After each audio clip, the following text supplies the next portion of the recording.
This is the CitizenLink Report. If you find our insights helpful, would you support our video efforts? Your gift of $25 or more goes a long ways. Covers the crew, lights, cameras, all that.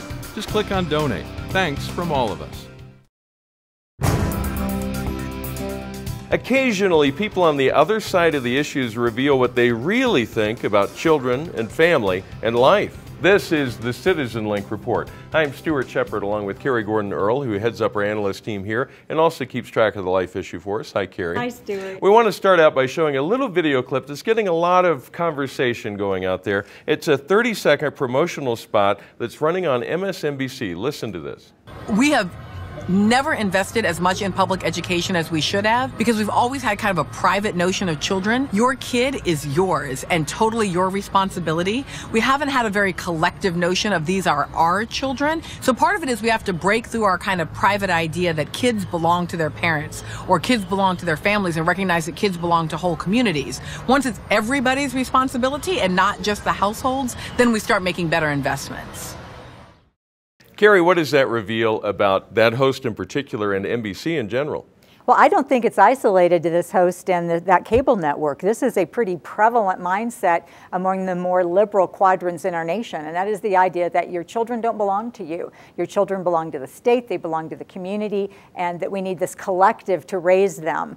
So that is a concern, and we see that playing out, Stuart, in all types of public policy. It's really quite alarming. Well, and it has to do with the basic mindset of a pro-abortion, liberal, socialist, if you will, kind of mindset, because if parents have the right to teach their children, to raise them in a godly fashion, they can't get to them.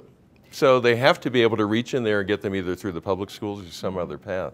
And that is an argument that's often levied against homeschoolers, is that you shouldn't be able to teach your children at home because your children need to be in the collective, learning about the world the way that the world wants you to know. And the homeschooling community knows that kind of rhetoric firsthand. Because the world knows better than mom and dad. That underscores and sets the foundation for everything else we're about to talk about. For example, let's talk about a court ruling that just came out that illustrates how this plays out in the court system. Well, there was a judge that ruled recently that Plan B, which is a so-called morning after pill, currently available over the counter to adults, will be available now to young girls. And this was quite alarming. I can't say it's surprising, but it's really alarming because this morning after pill is a high concentration of the same drugs that women take when they're taking a daily oral contraceptive. Now think about this a minute. If you're taking a daily form of birth control, you have to have a physical exam by a doctor, you have to have a medical prescription, but this drug is available over the counter now to girls as young as 11 years old if the pharmacist will sell it to them. So this is really alarming to see this. Again, this is without any kind of parental involvement, which goes back to that MSNBC film clip we just saw, or a doctor even being involved. You may have a young girl who has medical conditions that are counterindicated. She should not be, contraindicated rather. She should not be taking that drug for reasons that a 13, 14-year-old may not fully understand. So this not only violates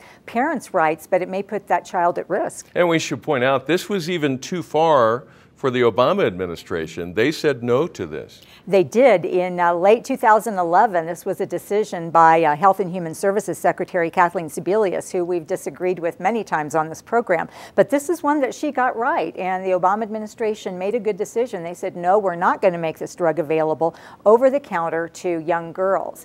It was made available if you were 17 or older, but now this court ruling changes that. So we hat tip to the Obama administration, but this judge made a bad call on this. And in saying that, we need to remind, this is one of the most pro-abortion administrations we've ever seen, and this was too far for them.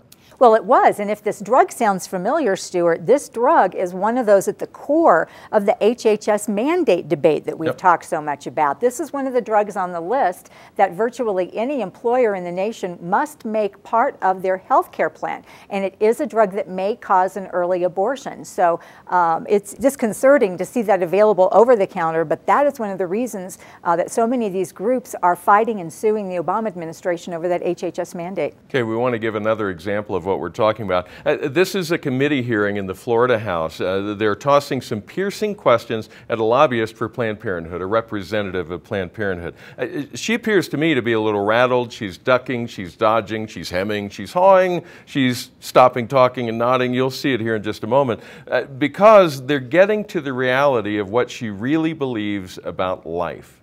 Mr. Chairman, along the same lines, you stated that that a baby born on a table as a result of a botched abortion, that decision should be left to the doctor and the family. Is that what you're saying?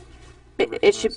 Thank you, Mr. Chairman. That decision should be between the patient and the healthcare provider. Follow up. Go ahead, sir. Thank you, Mr. Chairman. I think that at that point, the patient would be the child struggling on a table. Wouldn't you agree? You're recognized. That's a very good question. I really don't know how to answer that.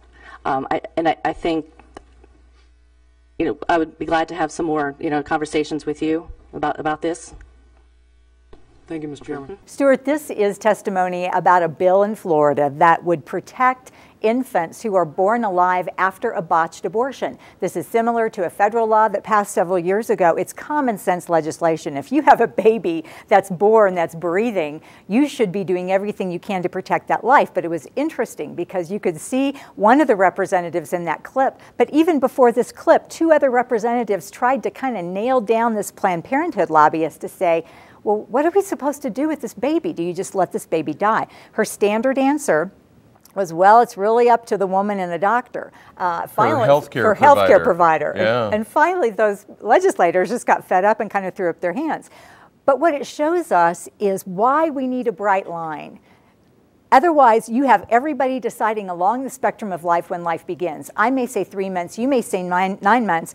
This Planned Parenthood rep says post-birth. I mean, at what point do you have protection for human life? And that's why we take the position of life at fertilization. That's biologically complete, and that's where we need to be protecting life. I don't think I've ever heard anyone in the mainstream media ask those kind of questions, the piercing kind of questions, the ones that actually demand an answer of someone from Planned Parenthood. They seem to pick stories that and also choose their questions in a way that tries to put Planned Parenthood in the best light possible rather than revealing what they really stand for, because I think they know that even people who support them don't agree with everything that they stand for.